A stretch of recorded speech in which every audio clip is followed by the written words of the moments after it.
Peace on Earth. Ethan Indigo Smith here, the philosopher stoned. Here I discuss the esoteric and exoteric of all things from the metaphysical to the political, and I leave no stone unturned.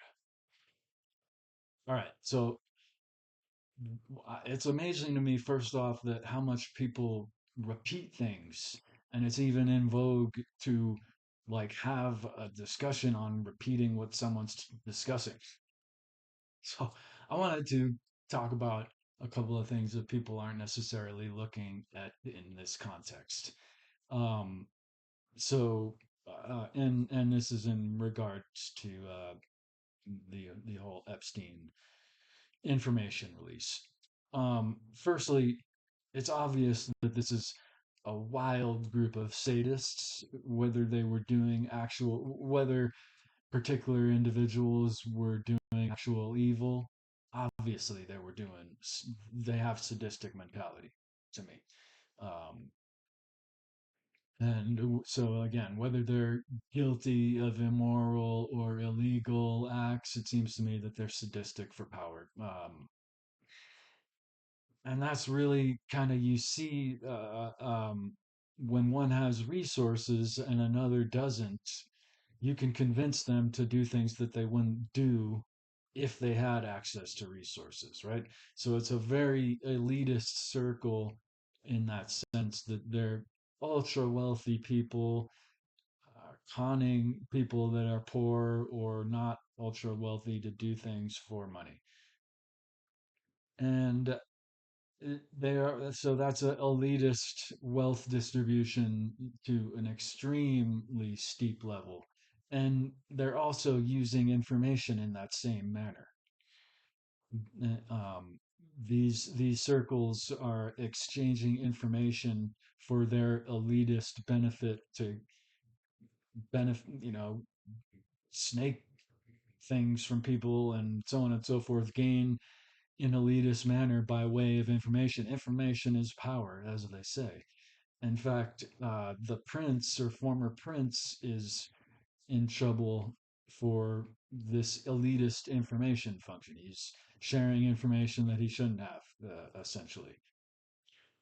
So, in looking at that relationship between elitists, idiots, zealots, and patriots, as I have, and defining elitists as those who use information over others with their circle, it's like the most obvious depiction of elitists right here.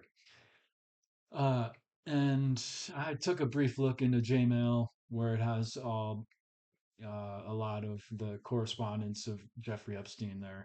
And I looked up briefly cannabis, marijuana, and so forth, and they were all uh, notes and communications about work in the cannabis industry, making money off of the limitations of the cannabis industry's access to banking, for instance, and which company to invest for. I didn't see any communications that were in reference to one or another topping weed for weed's sake, but they were definitely using, briefly looking it up, they were trying to make gains off that elitist access to information concerning cannabis.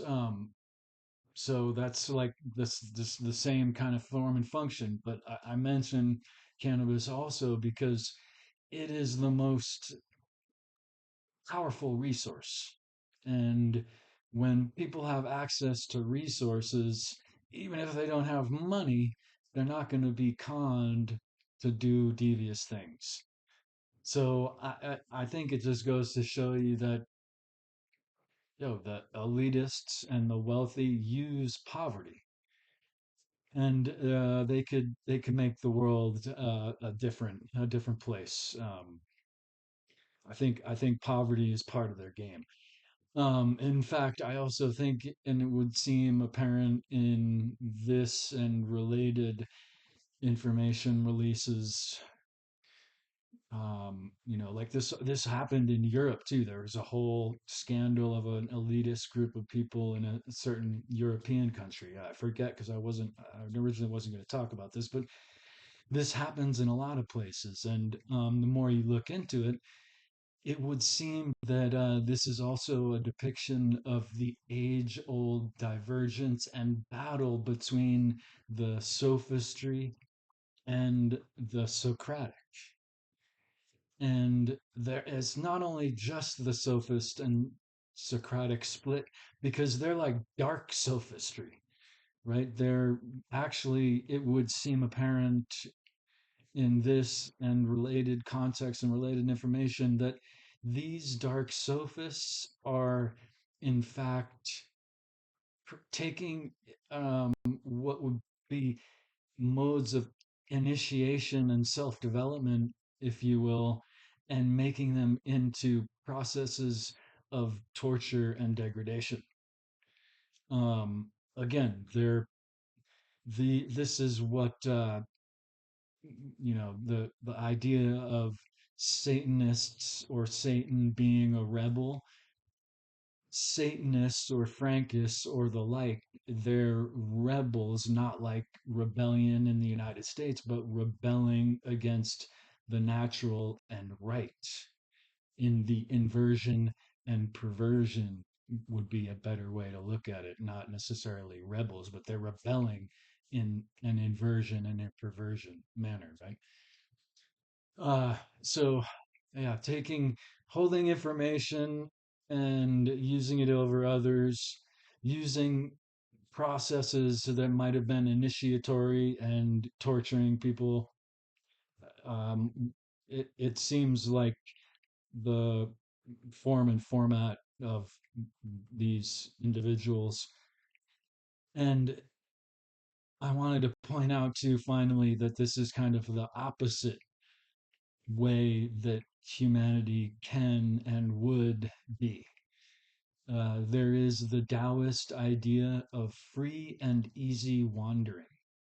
And this is the idea of exploration without uh, expectation nor direction, and in a positive manner, not in an adventurous pursuit to obtain and maintain power, which is what we see so predominantly in the world, maybe on even smaller and not necessarily dishonorable forms, but that's certainly what we see in the whole circle of sadists in the Epstein group. So, how people use resources and money and information, and how they use information in terms of self development too, right? This is all extreme elitism. Check out my book, The Patriot's Guide, and I'll share my other writings below too. So I appreciate you listening, and let's explore things without too much repetition. I'm repeating myself right now in terms of my ideas, but let's not repeat an idea that's been shared a bunch of times, right? Like certain things in this whole phenomenon of the files, right? Because we can put things together without repeating a dead horse, beating a dead horse. All right. Peace on earth.